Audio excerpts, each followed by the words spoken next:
morning. It is wonderful to see so many people here and not on the beautiful beach in Miami Beach. My name is Martha Thorne. I'm Executive Director of the Pritzker Prize, and it is truly a pleasure and an honor to be here with all of you this morning. Before we begin the conversation, I'd like to say a few words of thanks, especially to Mr. and Mrs. De La Cruz, the Cruz Collection, and the entire staff who have made this morning possible and the opportunity for us to be here to hear and participate in an exciting discussion with Paul Goldberger and our laureates. I'd also like to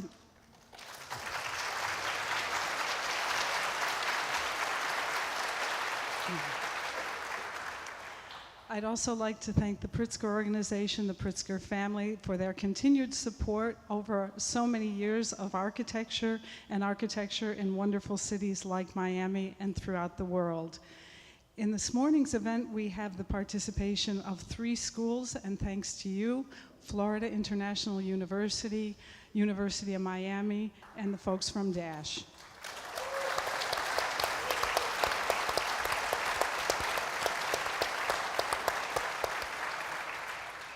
And architecture is nothing without the support of many institutions, so also the Center for Architecture and Design of Miami has helped us in this event today, and thanks to you too.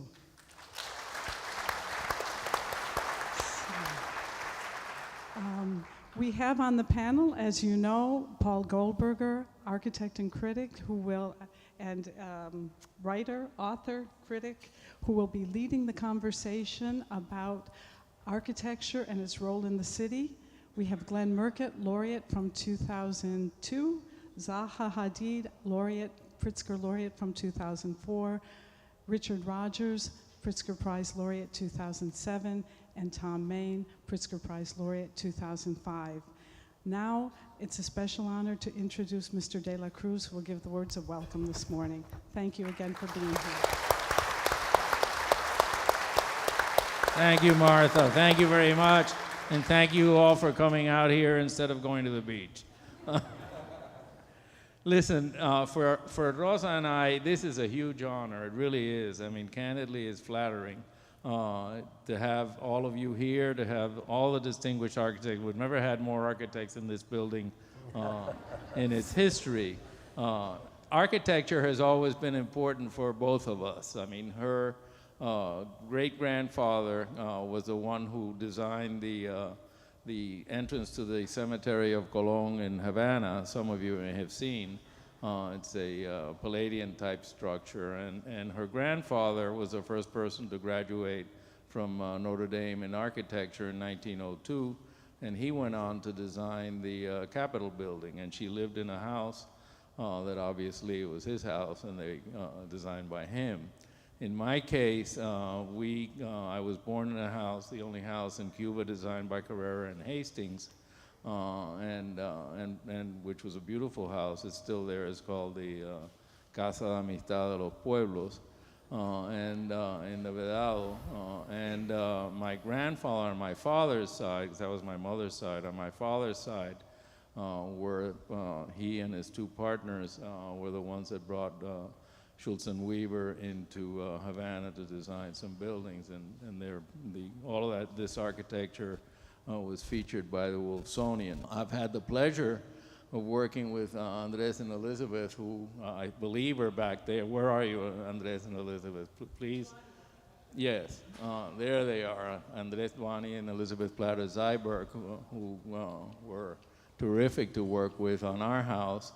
And this particular building was penned by John Marquette, who's sitting there in the 3rd row, and we worked on it together. Interestingly, the first time, the columns I put, because I'd had a bad experience with a column somewhere else, and so I decided to get involved before it was in the wrong place, because structural engineers tend to do that and disregard the architecture. So I did it, and interestingly, when the walls went up and the columns then went up, I looked at this, and when you stand over there and look this way, it looks like a basilica, not necessarily a Christian basilica, but nevertheless a basilica, which brings me to, and I invited Bishop Wensky, who is sitting there by one of the columns, and and is a friend of mine, and I invited him to come today to listen, because I think that the church, not just the Catholic Church, but actually the church, the Catholic Church with all of the fabulous churches that have been built, and that's, I think what happened here is that I had seen most of the art that I had seen as a child traveling through Europe, and it creates these niches and the altar and the proportions and all of that, and I realized that without meaning to, that background showed in the design without it being intentional. But you know, in general, the art world has tried to create a firewall between the moral traditions of the church, of any church, and yet we have to recognize that the churches in Europe, the temples in South America, the mosques in Isfahan, the temples in the Far East, all of them, the renderings of the Jewish temple in Jerusalem. I mean, all of these things are fantastic. And then we built that firewall, and so now we started getting money from kings. And then the kings were deposed, conveniently enough, so then we had Republican governments or quasi-democratic governments in some places. And now we're in the throes. We wanted to separate that. There's an article today in the Miami Herald about making the beautiful Vizcaya independent of government, because you don't want that influence, and so, but it creates the problem of how do you finance a museum, and I think it's something that architects, that's why I'm bringing it up, because I think it's something that architects will have to come to grips with, because if you build, as Marty Margulis, one of our fabulous collectors in town, says, if you the parrot jungle is a banquet hall with parrots, and we have to be careful, in my opinion, not to build banquet halls with art, and because it's unsustainable as a business model. I mean, you simply cannot maintain huge buildings that have to depend on weddings and corporate parties. It just doesn't work. But now, getting off my pulpit, I want to thank Rosa, because here, what you see is not just her DNA in art, but you see her passion. This is really her passion. And Yvette, well, I was going to thank the staff, but Rosa has gone through a tough period. She's back. We're going to Basel this year.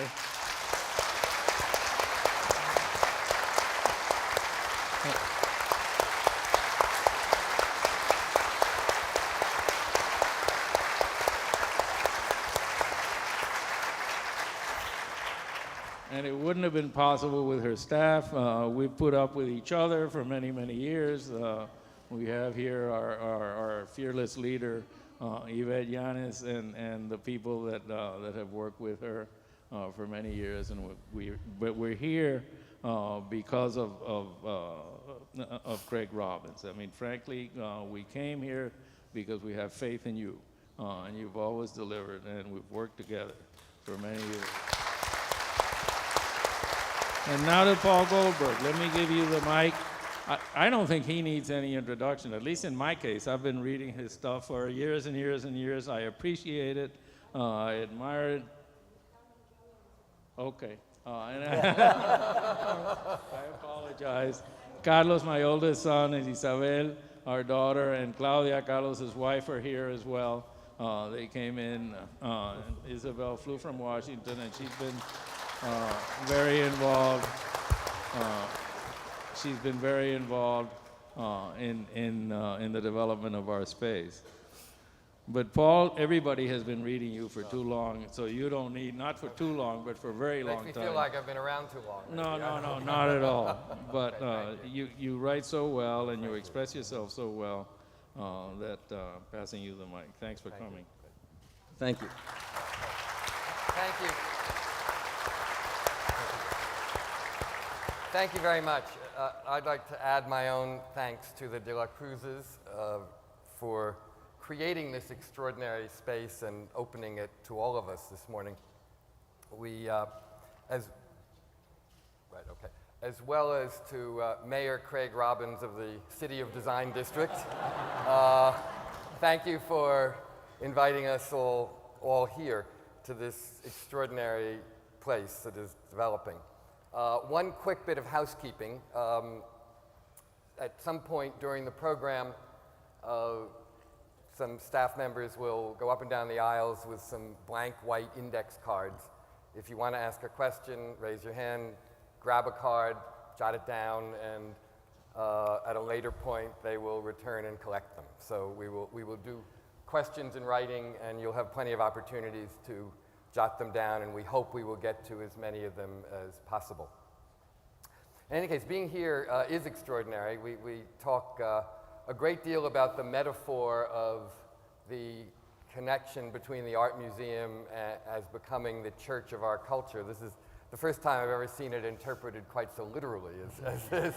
And it makes me wonder if we shouldn't have in fact taken the subject of the museum as our subject this morning. But in fact, what we've decided to do is perhaps a radical notion, which is collect Pritzker Prize laureates and ask them not to talk about the prize itself or even directly about themselves and their own work, but to have a meaningful conversation over the next hour or so about the role of architecture and the city, and how much even the very best architecture can actually impact a city. In other words, can excellent buildings by themselves make a city an appealing, viable, energetic, and meaningful environment? It's a subject that I suppose has an implicit kind of underlying Pritzker-esque agenda, since the prize from time to time has been criticized for focusing attention on the creative work of individuals. And that in turn is thought by some people to view the Pritzker Prize as if it were a vehicle for the endorsement of a kind of celebrity culture in architecture. And that sometimes is taken as being contrary to the collective nature of urbanism and of city building. I think that kind of architecture bashing that one sometimes hears on behalf of urbanism is a bit of a stretch. But I think it's a good starting point, even if we don't accept it, for a good starting point for a conversation. So even if we put aside the premise that individual honors such as the Pritzker Prize are a handmaiden of the celebrity culture, and I'm trying very hard not to use a certain S word here, it's certainly true that what makes a city work is a combination of many factors, many ingredients, of which for some people, architecture may not be as close to the very top of the list as it probably is for most of us in this room right now. So let me start with the basic question that prompted this entire panel. How much does architecture actually matter in making a good city? Are architects and urbanists natural allies, or are their priorities at the end of the day not quite the same? Any of you want to start? I'd like all of you to jump in at different points on this, because it's the underlying question. Richard, you began to say something, I think, so please. Choose somebody. I mean, I would think that everybody believes that cities can either humanize us or brutalize us. If we live in a beautiful city with wonderful public spaces, with beautiful buildings, and there are a number of those cities around the world, both small mountain villages and big ones that are historical, as well as modern, then that starts you as a society, we as a society, in a direction which is very important. Being here, and I don't know Miami well, but I've been here a few times, but spending the last 3 days, I realized what a beautiful city. I mean, of course, nature has been very kind. The people who founded the city had the vision to do it, but what an amazing start. And if one thinks about what happens if one was born in some of the most appalling slums that we see everywhere, surely that affects us. So if we accept that part, that the built environment, we build a built environment, and it affects us, then that's what we're about. As architects, if I can take the second part of that question, I think the really serious problem is that architecture is slowly shrinking into a decorative art rather than expanding into the question of the quality of life in cities and the public domain. Glenn? Okay, thank you. I, together with the Pritzkers, were in China a few years ago, and we had a conference there. And the thing that occurred to me was that there's a new typology that's developed there, which is, I nominated as the urban suburban, because the principle was that you took a block of land and you put a building on it, so every building became an iconic building. And of course, if you get a city of iconic buildings, no matter how good the architecture is, then the pedestrian at ground level does not experience the urban nature of a city, such as in Paris, where you've got also high density and a beautiful ability to walk in streets, and the interaction between the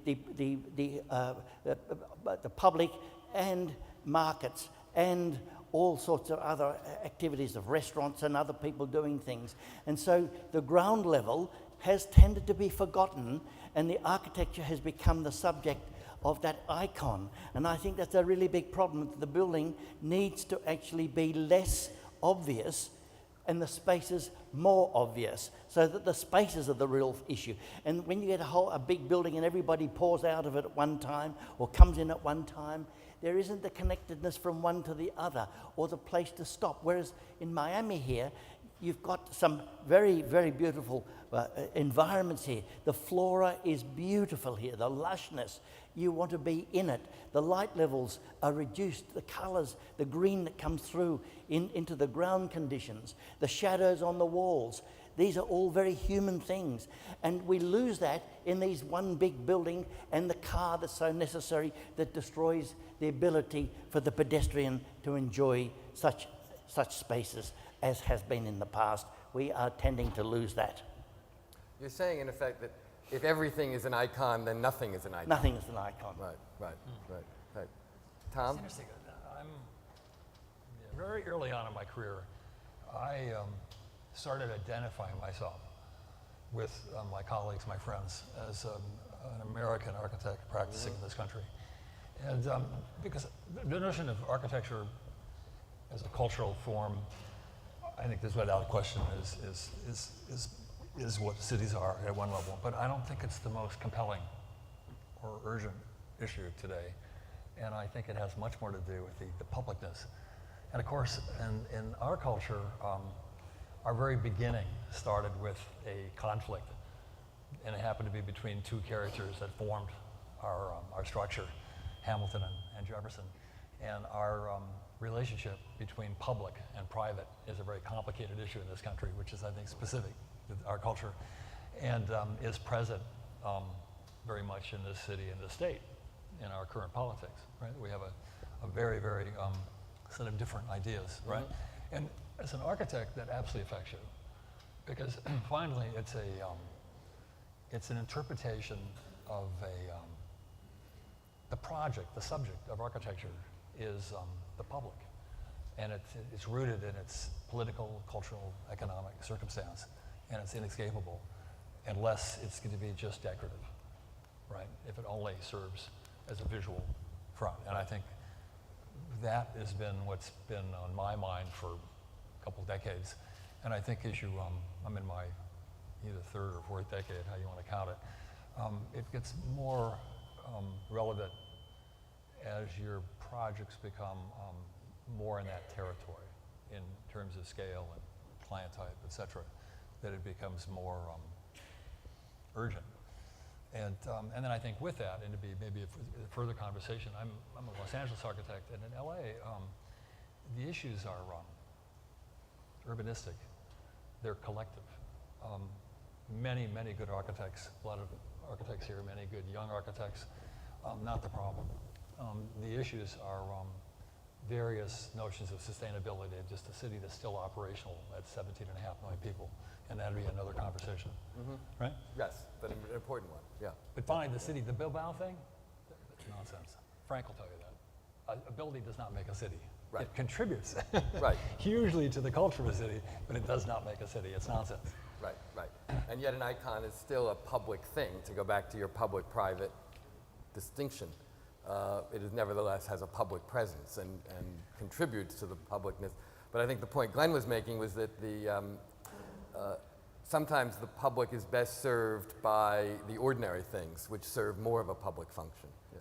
Zaha? Yeah, I would disagree. I think Okay. that Good. Somebody has to. because I think it's really this political correctness about, oh, let's do ugly buildings because they're more serious is really wrong, because I don't think one detracts from the other. I think that you can still do great urbanism with great spatial experiences, and you can still do great buildings. I would say the task is to be able to achieve both. Yeah. And as we well know, I think in the modernist period, there was a whole discourse about the ground, which was, this idea that we're all wandering around in fields, free. Maybe it worked to a certain extent in certain housing projects, but it didn't. And that's why the activation of the ground becomes very important in the urban domain, whether it's be inside the building or it's outside the building. But I really do not agree that one distracts from the other. I think you can. I mean, iconic is such a misleading word. I think Bilbao is a good point, because by itself did not make a city, but what it did do, it encouraged the politicians to invest in other pieces of architecture and urbanism, and it became an attractor. Right. It attracted people to that place, and it attracted also the politicians to invest in the city. I mean, I never forget an event, in Berlin when they wrapped the Reichstag by Christo. And, it was such a That weird... was an amazing, such a amazing weird time. event. And nobody thought that people are propelled to go to this weirdness. Right. But they did. There was a kind of city party. And I think the same impact had in Bilbao and other things. But I think it triggered the effect of doing good work. I mean, I don't know about iconic, it doesn't mean anything, as far as I'm concerned. But I think it focused on public buildings. And I think in investment in cities, whether in Europe and America, in public buildings, whether museum or concert halls or libraries, has been a very important task. So I think that we should not forget about, housing and affordable housing and, whatever, but they all come together. And that's why complexity and architecture and urbanism is an interesting case, because you can do all these things at the same time. Thom. I agree, but wasn't it interpreted by the political class, mayors, the business class, in a somewhat simplistic sense? Sorry? In a somewhat simplistic sense, that you can now put a couple buildings up and No, basically... I don't think and they should... that's the problem, and it takes their eye off the real No, problems, I don't the think broader, they should just complex... put a couple of buildings, but I think, in the case of Bilbao, the mayor was very interesting, and they invested in infrastructure. Absolutely. Much of which they had done before, in fact. The museum was partly a result of the early investment, No, and then it pushed I it forward much more. No, I went to Bilbao Yeah. when the Guggenheim was not yet open, and honestly, there was not much. And I went to Bilbao many times after, and every time I went, Yes, there was there was another more. intervention. Right. And it started with one building and went into infrastructure and to very large master plans, which deals with the problem of urbanism in a large area, because so far the urban interventions in cities have been in pockets or islands, and it doesn't cover the whole place. Right. And that's also another problem, because the islands becomes icon. So, you know. Right. But Thom, I think you were getting to a very important point, which is that the point that Zaha was making, which doesn't seem so complex, was nevertheless too subtle for a lot of people. And there's this idea that has grown up in the culture that the special building, let's call it, to avoid using the I I word. don't mind to use icon. The special building, the iconic building, and other things are somehow mutually exclusive. And that if you have one, then therefore you don't need or believe in the other. But it's also seen as a prototype, and I guess I would disagree with the prototype. Okay. And that out of, it seems like it was a somewhat unique occurrence in a particular historical moment, having to do with its boskness, other issues like you're talking about, the urban thing, Yes. that made it a iconic, but also prototypical. And I guess I would not argue with the specifics at all. Absolutely, it was immensely useful in propelling a broader set of ideas. But whether that's a prototype or not, that's useful. Right. For I agree. other cities. In fact, it was the opposite. It was a unique set of circumstances that, by extraordinary good fortune, happened to have come together at one moment. Okay, tell us why we're wrong on that. You want me to interrupt? I'm happy Please. to. I think Zaha's absolutely right, but I think we're falling back into the usual trap of saying a building is a building, it's a space. You know, the facade of a building serves the people. The section of the building serves the people if you go into it. But if you don't, you still go down beautiful roads, which you don't. So and this is, I think, a critical problem about architecture, as we become more and more decorators of boxes. That's why we abandoned the box. Absolutely. Well, the public, but just to go on from that, yes, that's partly why we fight against the ordinary, if you like. And the ordinary is important, but it comes up unnaturally. In general, let's just say, when I come from Florence, the Renaissance buildings look great because there are medieval buildings. There's that dialogue. You don't have to make it. It is there. What you do have to have is somebody who's a vision. In Barcelona, in blah, blah, you had mayors of amazing quality that set up the framework. May have set up the small framework, you know, in Barcelona, which I know better than Bilbao, where I was advisor to the mayor for a long time. You know, you started with it started with pre-Olympics. In the Olympics, it all went towards a vision in which people, great architects, ordinary architects, did very good work in that environment. But don't separate the building from the environment. It's the same. And that is the critical problem of society at the moment. They see it as two different parts.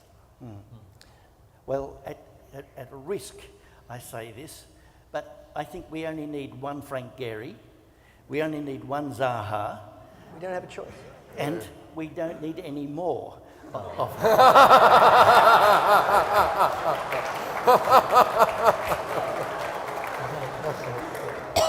Are you speaking of the person or the buildings? the building. But the person, we can have many Zahas personally. Okay. But I think that the issue is that the kids in universities, and remember, universities today are not taking on practitioners. They're largely in-house academics. And the real problem is the computer has started to destroy thinking. And it is a real issue. I and disagree. Just a minute. I totally disagree. Now we're really getting into something here. Let me finish this. And so the kids are taking on facadism, that the expression of the whole function of the building and how it expresses itself to the environment is not taken into account. All they want to do is to be famous overnight, and they want to be able to do this extraordinary stuff, which is about wanting to be of novelty, of whim very often, and of the spectacular. And the world doesn't need all of this in every building. Yes, a few, when they're done very well, are wonderful. We don't need a lot of them because we will tire, fatigue will come with these sorts of things. Glenn, this is a guy that doesn't. This is a guy that you can't email. This is I what? tell you, Right. I am fatigued. I don't know why. But I don't understand quite why you tie that to the computer and technology, though. I mean, I remember many years ago, a long time ago. Well, Bob Venturi said years and years ago, he said, if every building is extraordinary, well, then they're just all ordinary. I mean, all you've That's done. what I'm saying. Right. Well, but he said that 30 years ago, before anybody was doing anything on a computer, or 40 years ago. So I don't know that technology necessarily creates that. You've become old-fashioned. But you've been sufficiently old-fashioned, you get ahead again. Because the fashion dates. No, I think I don't think. I think what is exciting about this moment is that in the last 20 years there have been so many discoveries in architecture that some of it maybe is redundant, but a lot of it I think has been very liberating to many of us. Sure. And to the student body. I teach, as you know, for a very long time. I've taught for 30 years. I've taught in Vienna for 15 years. And computational skills have allowed the students to do incredible stuff. I used to like hand drawings. I still do. You're very good at it. Nobody can do them. Yeah. I was very good at it, yes. But I still, despite that, and I like what we discovered through it, I still can see what is achieved through computing if it's done extremely well.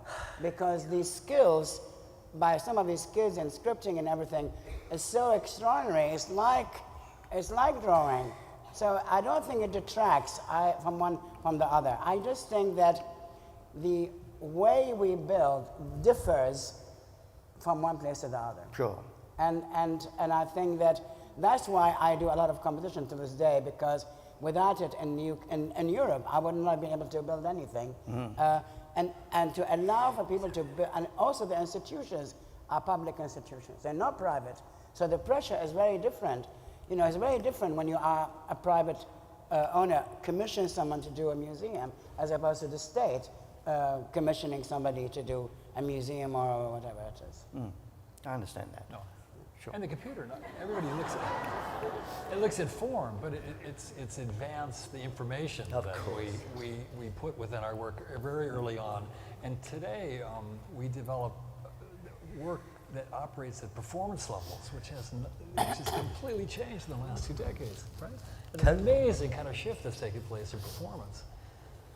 I mean, I have to say, I remember my first job coming out of office was with these big pieces of paper, very thick Waterman paper, or very thick tray, and my job was with the razor blade to scratch. We've gone beyond that with the computer. Sketch out. And of course you can't say, it's like saying the printing press, obviously the printing press did put a lot of monks out of work.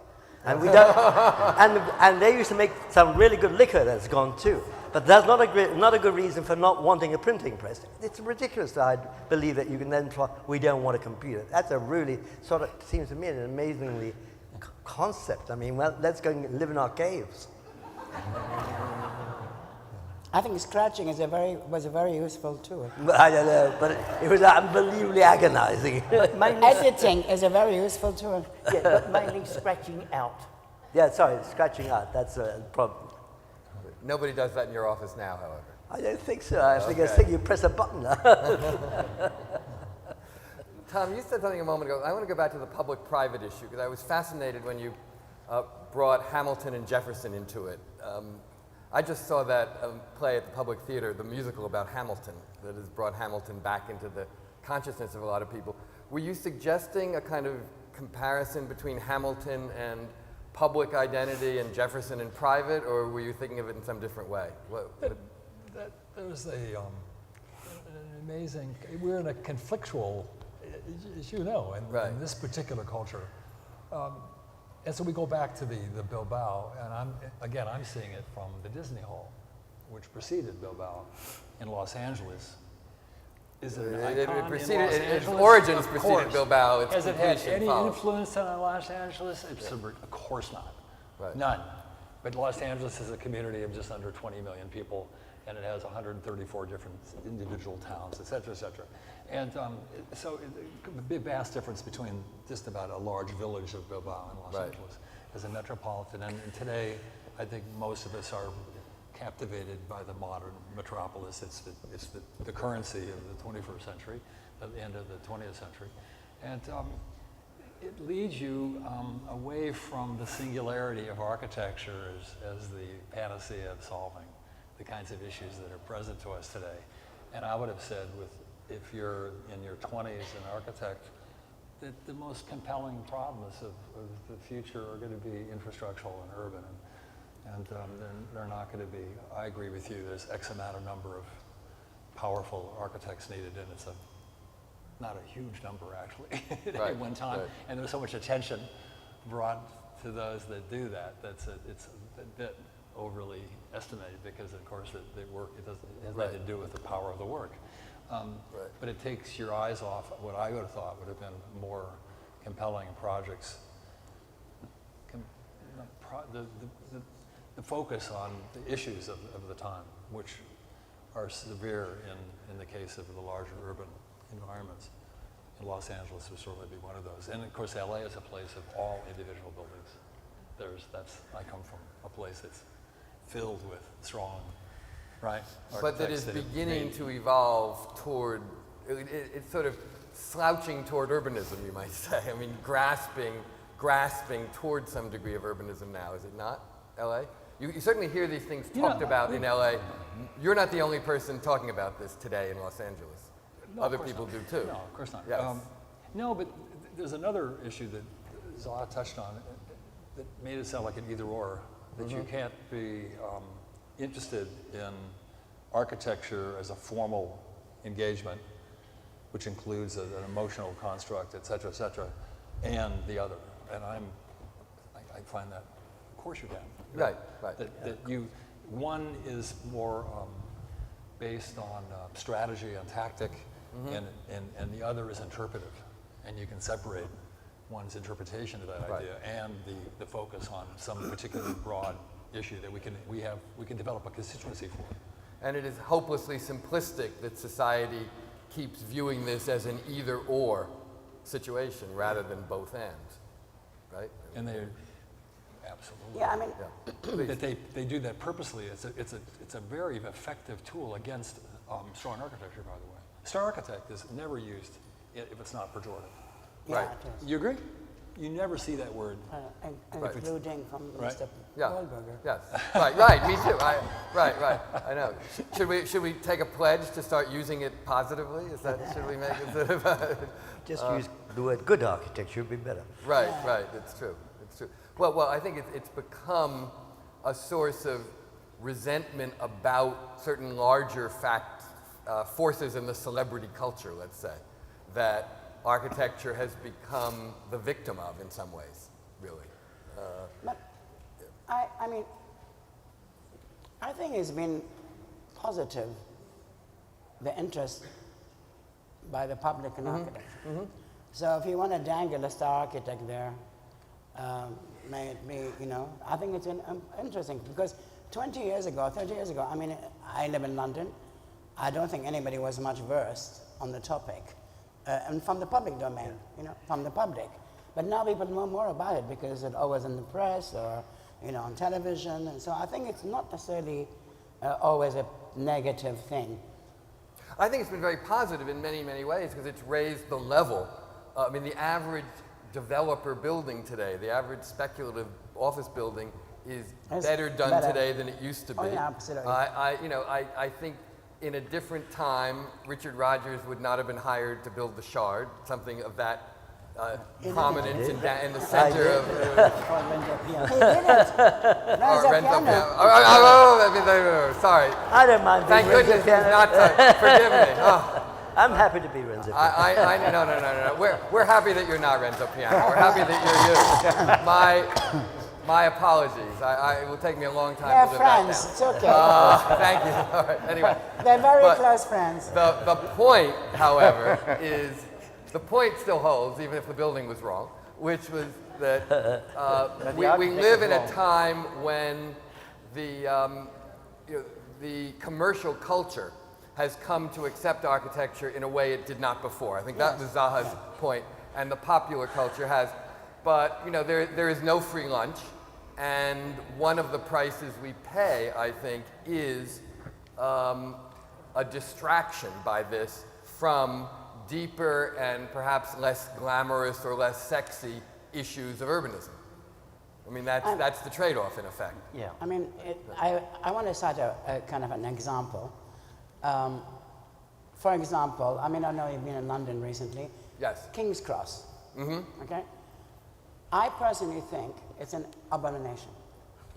There is an issue with, there are lots of very good quality buildings. They all look very similar. They're not, between brackets, iconic. There is no urbanism. There is not a single good building. I mean, people would disagree with me. You know, and that is an example that, you know, there is a site, there's an incredible opportunity in London on a large scale to do, and it doesn't work. There is no space, there is no urban space. You know, there is leftover space, which is not pre-designed. So I think there are examples of how these things also don't work. You know, the idea of simplicity on an urban scale, and there's no icon and stuff like that. I'm sure there are sites in Miami I can cite as well, but I won't. Well, then let me ask. They belong to friends of mine. Okay, you can cite them toward the end when we're ready to leave the platform, perhaps, or when we're ready to step down off the altar. But let me ask a related question, which is that do cities confer identity on buildings, or do buildings confer identity on cities? You know, after all, I mean, was there anything truly Parisian about the Eiffel Tower before it was built? Now we all, of course, Haussmann, of course. Right. I mean, Haussmann made Paris's identity more than Gustave Eiffel, right? Yeah. No, but Gustave Eiffel came out of the Industrial Revolution, which was the key thing there. Okay. Paris was at a certain point in the Industrial Revolution, as Britain was, as you do come here, if you go into New York and you go and see the amazing cast iron buildings. This is a reflection between the history of this place, and in a way it's both place and technology. Right.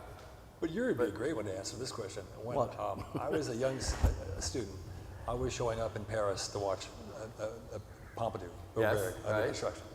And there was a period of time they stopped it. Yeah. You know well. And you read Le Monde, and it was this building was going to destroy Paris. Right. It was going to completely destroy the city. And I remember for some reason I got fascinated in it. I went back and looked at the Eiffel Tower. And you could find in the history was identical. The history and you could put them together, and I swore they just redid that same article, right? And it was fascinating. Well, and then I got you again with Frank Gehry's Fondation Louis Vuitton. Yeah. Some of the same protests came back again with some of the same phrasing yet again. And then 2 years later, they're advertising Pompidou as the total population of Paris has already visited the building. Right. And it's just like this, it turns around. Right? Well, I remember when it opened, it was an incredible magnet. You know? And I'm sorry to say this, but I think it was a magnet because of its strangeness. Strange. I mean, it wasn't, it was good, but I think people did not expect to see a building looking like that. So I think that newness propelled people to it. I mean, I remember, you know, when it was. 77 it opened, right? And when it opened, I mean, everybody was, I mean, it was unbelievable. So I think that now we are used to these things, and we don't think they are different than the neighboring one. But it's in the 1970s, there was nothing new in Paris, right? No, there was nothing new. There was nothing new in Paris at all. The very idea of newness was new in Paris, I think. I'm worried that we're going back to buildings. Tour Montparnasse was there, which did not give newness a good name at all. There's a danger of us going continuously back to icons, or whatever you like, with style clearly, where actually I don't think the problem lies. I agree with Zaha, with the whole idea. I don't know of a place where it's got too many good buildings. I don't know it throughout history of a place where there are too many good buildings, which I think some people are saying that that's impossible. you have different types of buildings. You have background buildings, Right. you have front, and you have different problems. But I think the most interesting part of this discussion is, now we've got 50% of the world lives in cities. We'll soon be up to 80% of the world lives in cities. How do we make cities more livable? Right. I think that's where you were starting from. Yes. And I think it's not really about icons. Though icons, if you like to call those, I think do advance society. They do. I agree with that part. If I had to make a statement even about the Pompidou Center, and certainly we didn't set out to make it an industrial or a building which shocked. We set out to make it a place for all people, to quote that. And that did work. I mean, now whether part of it was newness, I wouldn't disagree, but also it was, to take Cedric Price's, it was a fun palace. Like all these things, we all build upon the past. I haven't used Cedric, it doesn't matter which one you use. And it has worked very well because people enjoy both the piazza, and they come back to the first point of it, and moving through the building, through the facade, through the escalator, and making it much more. You can actually, it's not closed. It's an education to go through it as well as to go in it. And that's my point. You shouldn't divide the horizontal plane and the vertical plane. It's all about people and people's spaces. If I come back to your question. Yes, sure. Let me ask you, hold for just one moment. If I can just ask anyone with a question, pass them to the center aisles. There'll be one more quick pass through to pick up a few more, and we'll turn to them in a few minutes. I'm sorry, Glenn. Yes. As many of you know, I come from Australia and I'm from Sydney. And the topography of Sydney makes Sydney. So the place makes Sydney, not the buildings make Sydney. If I go to Melbourne, the topography doesn't make the city, but the buildings make the city. So the buildings in Melbourne have made the city, whereas the topography in Sydney has made our city. And these are very different sorts of cities that have made people very different. The people in both cities are extremely different. Melbourne are very much more European. Sydney much more Los Angeles. And so you get the topography alone and the climate differences. So from climate and topography combined make a huge difference on how the cities have developed. Now, if we had the opportunity again in Sydney, any of you know Sydney Harbour, it's the most beautiful harbour. There's a crescent in Circular Quay, and you could have made streets that go right up to the ridge, coming down into the harbour. So as you moved from street to street around the contours, you could have then looked down into the harbour. It would have brought the beautiful northeast summer cooling breezes right up through the city. There were so many things so that the topography could have made Sydney a most remarkable place, which the actual built form is not that remarkable, but the topography is so powerful that it does, in a sense, allow for a level of ordinariness. Right. Yeah. Now, how does the Opera House play into what you've just said? Yeah, but the Opera House is not in the city. Right. The Opera House is almost an island. Right, okay. And so it does not fit in that at all, and it allows itself to be very individual. Okay, good. Richard, a moment ago, used the phrase background buildings, I think, which is one that is often part of a conversation like this, but didn't come up until then, just a moment ago. Let me ask this, is there such a thing as a modern vernacular, and is it viable? Zaha spoke a moment ago about King's Cross and its failure to do that, really. I mean, can one create modern background buildings that succeed in the way that, say, Georgian background buildings succeed, or the Haussmann buildings of 19th century Paris succeed as background buildings? Is there a modern equivalent of that? Yeah, in London, actually, now In London? There is. What is it, would you say? Well, it's boring. Well, a little bit of boring is all right, I thought. Boring I don't think is all right. The reference, in some indirect way, comes from Berlin. You know, like this whole Stone Age architecture with small windows. It is. Yes. It's resurfaced in London.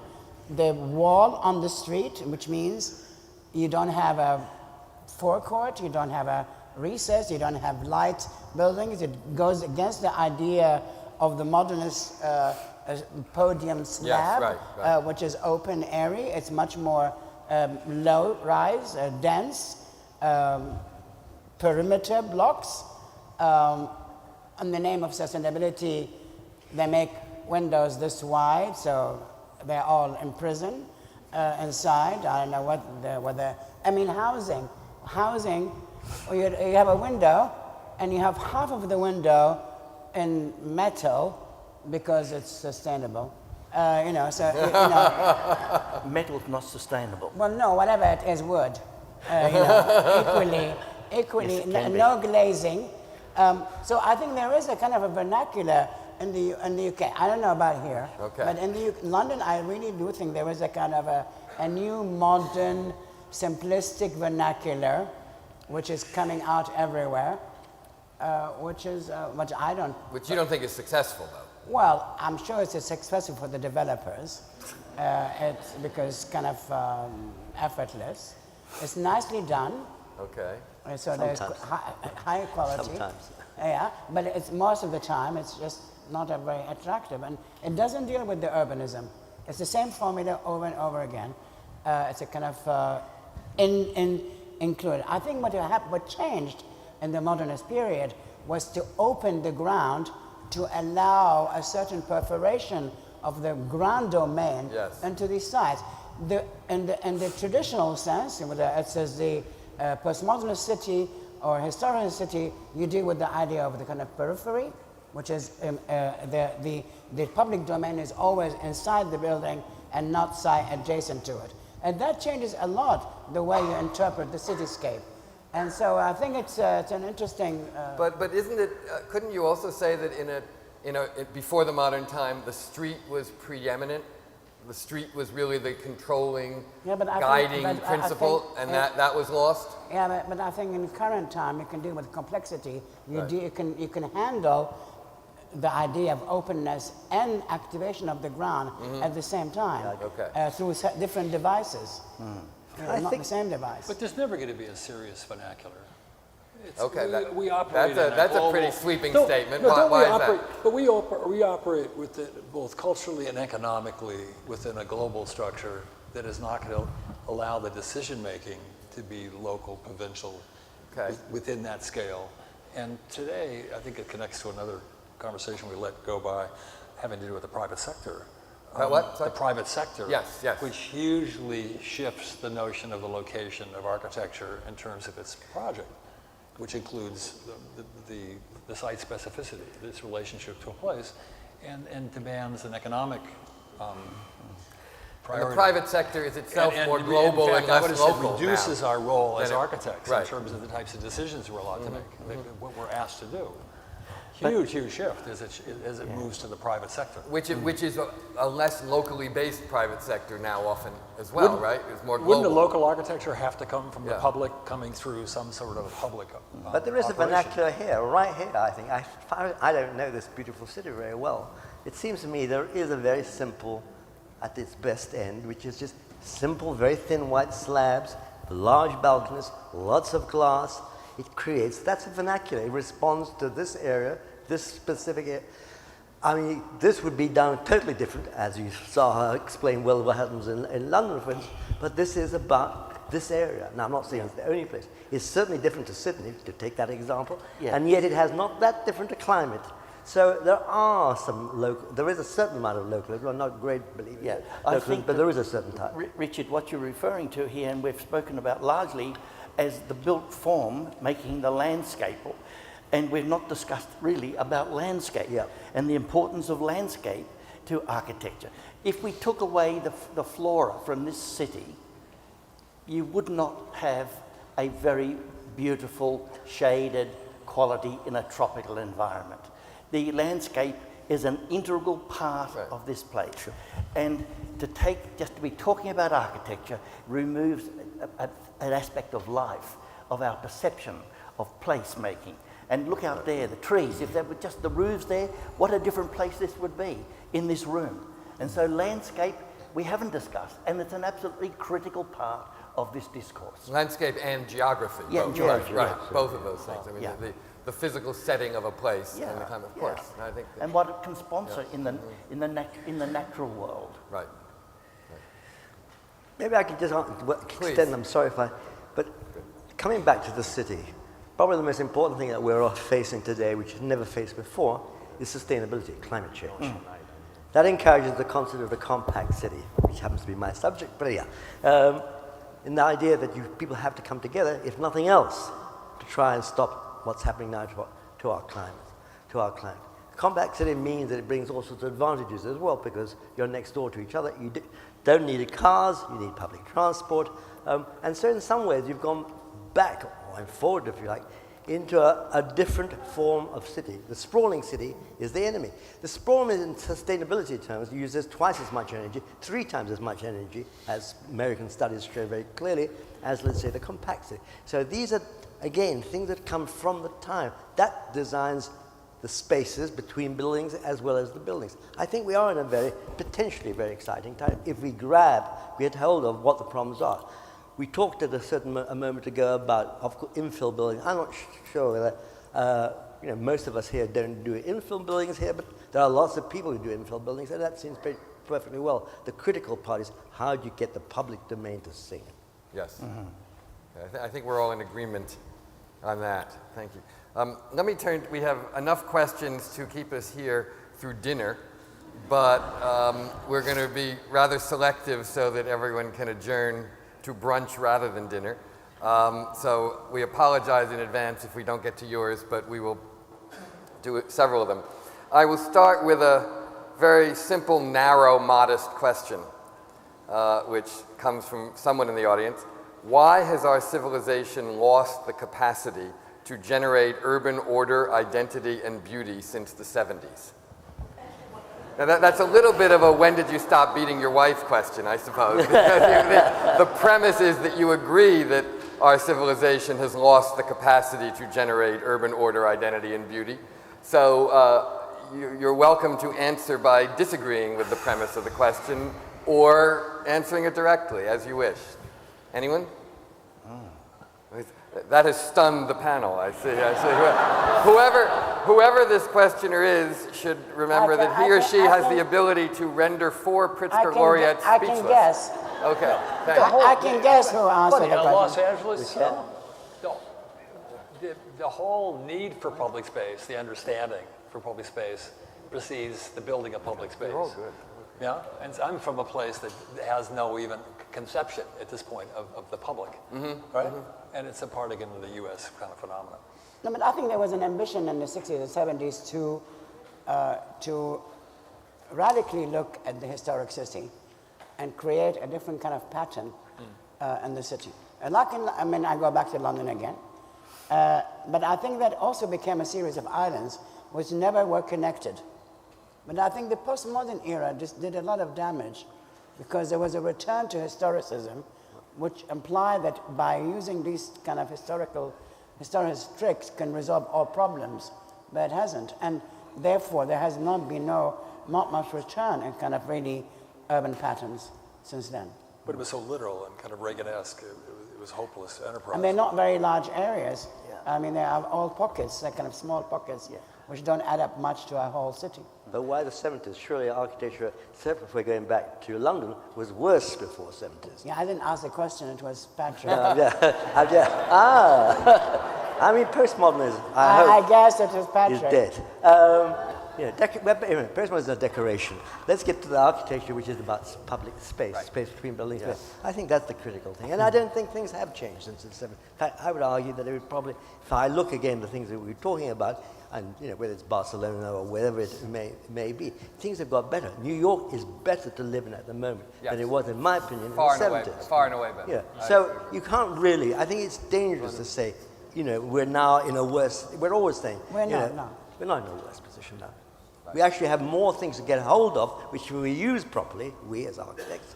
And architects, when I talk about architects, I don't mean urban planners, I mean urban sociologists, I mean engineers, I mean the whole group who work on what I called yesterday evening. It's about shelter and designing really good shelter, open space and public space. Yeah, I think we're in not a bad position. My view in Sydney, of course, is that we had a marvelous migration policy of Europeans coming to the city, and all those people that came to Australia were not known as aliens ever. They were known as New Australians. And that had a very significant issue on the psyche of the people as a new Australian. And those people brought together a culture in Australia which is totally different to pre-war culture. And it took till the 70s to achieve that. But also, it took Australia until the 70s where we became affluent, and very affluent. And when the affluence came, so the development came. And so many of the beautiful areas were just pulled down and very mediocre buildings were put up. So it may be something to addressing this question is about the economics and affluence of that particular time in Australia, which may not have any relevance to any other No, I think that has a great deal of relevance to a lot of other places, actually, because that is not entirely different from what has happened in a lot of places. But if I may go back to what Richard Rogers said a moment ago, it occurs to me, this may be a little bit simplistic, but I sometimes wonder if we can divide people, certainly people involved in the world of architecture, between those who believe the present is better and those who do not, actually. I mean, those who actually have confidence in the present and those who believe that the past was better and inevitably was better. I don't know. Anyway, let me go to another question that gets to the role of the architect and what the architect can and cannot do. You have stated that the sole purpose of architecture is to improve the city. If so, why then not create architecture in areas of cities that would greatly improve the quality of life of those living in these areas, such as low-income neighborhoods? Absolutely. Oh, absolutely. Absolutely. I think part of the answer to that is architects can only build what someone hires them to build.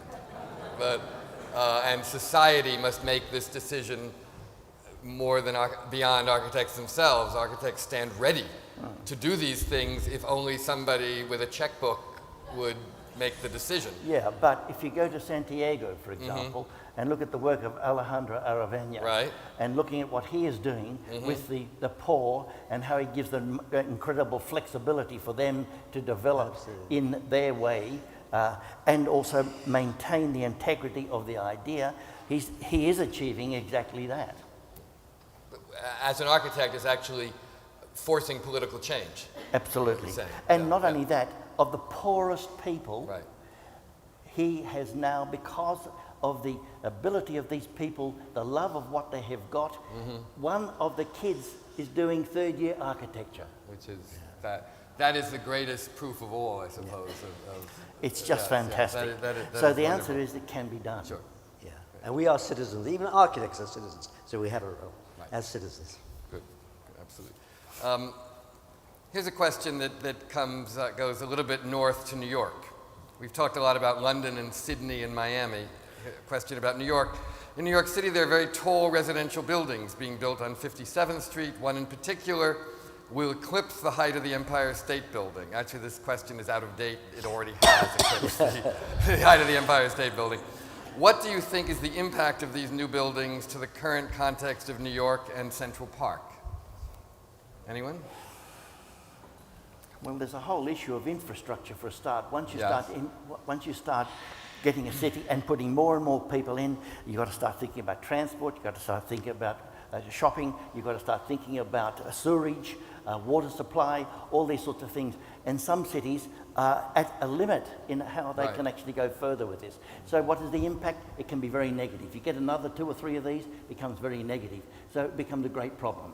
I think in the particular case, you're right in a more general sense, in the particular case of these buildings that we're being asked about, you know, they are all in the $1 billion, $8,000 a square foot category and are occupied by people who will essentially never be there. So the demand they place on the infrastructure is minimal, in fact, actually. But that raises a different social question about the viability of the city if, in fact, the largest buildings are really, as somebody once said, safe deposit boxes in the sky. Yeah, that's right. Where people stash their cash and rarely visit. Yeah. Its social impact on the city is very problematic, even if the infrastructure is not. The parking money problem is much Right. more expansive than the architectural problem. Yes, yes. But exactly. that is an architecture. I mean, we do put pressure on governments. I mean, I've often said the City of London, one of the few things I am really proud of is that the City of London does not allow car parking with offices. There are no car parking places. It hasn't, nobody's ever objected to it. So you can change that society. Heights, there's that famous statement about Le Corbusier when he came to America, I think in the 30s, you'll know better than I. And when asked, what do you think of our towers, he said they're not tall enough. I have a feeling that he's right. It's irrelevant. He said they're not. There are too many of them, and they're not tall enough. Okay, I think too many. yes, he said there should be fewer and taller. In fact, yes. I know. But I think New York City can sustain it much I do better. So do I. Because, one thing which was really interesting after 9/11, when you looked at the skyline, it was exactly like a postcard from the 30s. Mm-hmm. I mean, there are some towers, but generally speaking, it was kind of preserved, and I think it can sustain. I like the fact that the skyline is actually being reinvented in a certain way that it has not been in a long time, as it has been in London as well. That if a city is a living thing, the skyline should in some way represent that. Right? But that's only a visual issue. But that is only right. It does not get into any of the other issues. Well, it is more compact. And as I said, if we can deal with the car through public transport, if the government gets...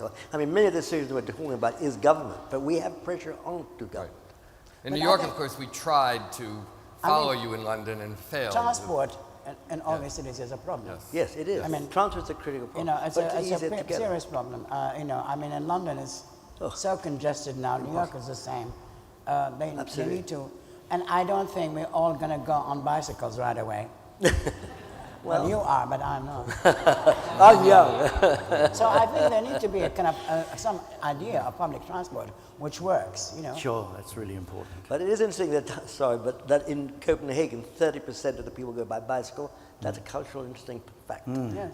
Well, we're seeing a beginning of a cultural shift in this country too that way. I mean, the bike share program in New York is an extraordinary cultural development, even if it is not yet 30 people commuting via. Just the very fact that it exists and is very popular and is being expanded is the kind of culture shift that 20 years ago you could never have imagined would have happened at all. We have special lanes in Sydney now. And we're beginning to in New York for as well. bikes that go out 15, 20 kilometers from the city. Yeah, and the fact that the bike lanes are being talked about in Los Angeles in a way is even more extraordinary, I think. Sort of, You're willing to go 25 miles a ride. Right. Right, exactly. All right, here's another question. What are your thoughts on historic preservation? And just to make it a little less generic, the questioner asks, how would you react to a proposal to replace one of your buildings? So, okay. Anyone want to take that one on first? I think in time they can. You think what, sorry? Yeah, to replace them, it's okay over time. For me, I don't. It's like your children. You never own them, and they must go. And you don't want your children to die before you go, do you? Well, I have. So, okay. So you. I don't allow my children to go, but I don't mind my buildings being pulled down, I think. I don't mind, actually. I've got already one building that's being pulled down. That's fine. As long as it's replaced with a better one, that's okay. Yeah, if it's better, that's fine. Yeah. That's the criteria. No, the in perpetuity isn't part of at least my generation. Not something you concern yourself with. Good. Okay. There is agreement on that, which is interesting. Okay. There are quite a number of questions involving climate change in one way or another. And most particularly, how do you acknowledge that in your own work? Glenn, you've spoken already about it some. Yeah. Well, we in Australia have been very much, I think, together with Germany and others, at the forefront of understanding climate change. For example, in the whole of Australia, we recognise there may be, by the year 2090, it's going to have up to 1.9 metres sea level rise. Every building today must be built above the highest mean tide level by 1.9 metres. We understand that. We understand that we're going to reduce our carbon footprint. We have to actually forget about every building having air conditioning. We must be able to design buildings that can capitalise on the beautiful northeast breezes that come in Sydney, and I'm speaking specifically of Sydney, or the east coast of Australia. We understand we must be able to have a water table level that is not going to flood because of the density of buildings that are not allowing water to move through. We are dealing with it right now. We understand the whole issue that, for example, designing in timber, contrary to what Zaha has said, a tree in its first 20 years of life gives off tremendous amount of oxygen and takes in the carbon dioxide and the carbon, and it is, after 20 years, is about a zero basis. And so if you have a forest that is being turned over and being used at a rate which is less than its growth rate, you have a sustainability. Timber takes 5 megajoules per kilogram to process. Steel takes 43 megajoules per kilogram to process. And aluminium, or aluminum as you say, you've left the U out in America, aluminium takes 143 megajoules per kilogram to process. We are aware of these things, and so sustainability is about the ability of a material to renew itself. So timber can be, not always, if it's being consumed at a greater rate than its growth, then it's a problem. But we do rely on the rainforests of South America for our air quality. At the moment, the pollution level is very high in the Northern Hemisphere, and we get it in Australia. We have now an ozone hole in the ozone layer going over a third of Australia. We have the highest incidence of skin cancer. I could go on about this. We can't have cattle that have got white faces. The Herefords are out. They get cancers on their eyes and their faces. So climate change is really hitting us very hard. So we understand about this issue.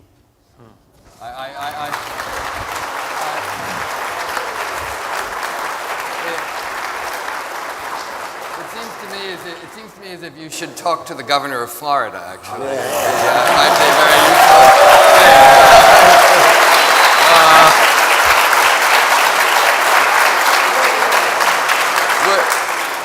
Would anyone else like to continue on the subject of climate change and how you are integrating an acknowledgement of it into your work? No, he spoke for all of us. He spoke for all. Okay. Anyone? Sorry, Richard. No? Oh, what did you say? Tom? I think it was I'm going to take a different. For my generation, I came in when it was a huge issue in the late 60s, early 70s. And it was mostly in Berkeley and MIT. And it was a very, they put it on very ethical, moralistic terms. And it just really grated us. And so if we were, happened to be in that territory lecturing, we were kind of evil characters dealing in formal architecture.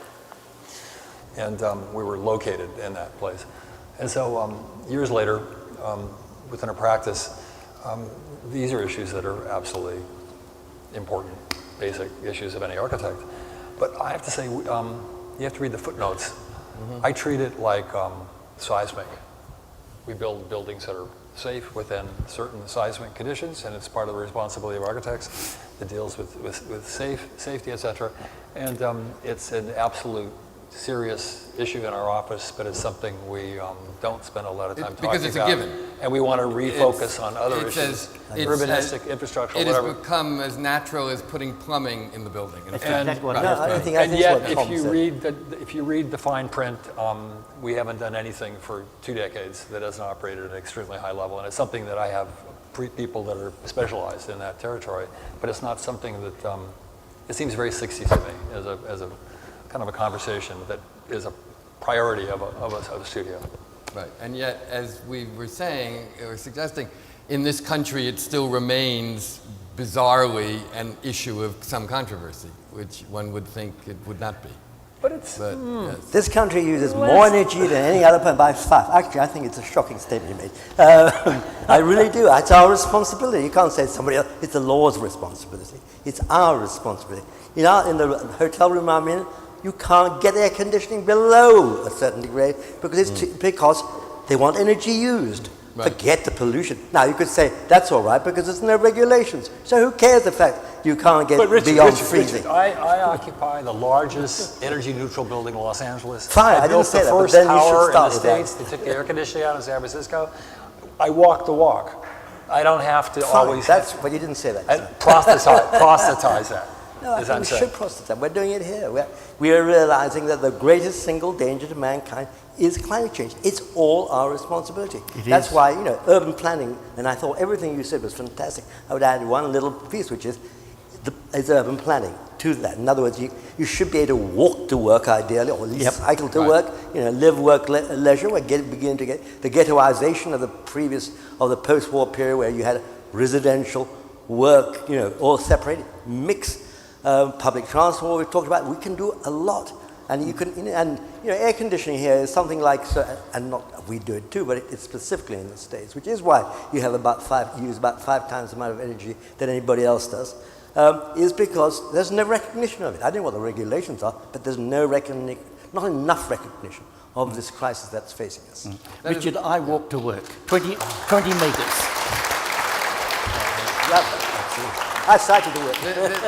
This, I think, is a wonderful point on which to conclude, because it acknowledges and emphasizes that architecture, planning, politics, the culture, the economy, and the urgency of the environment are all effectively one issue, and cannot truly be separated.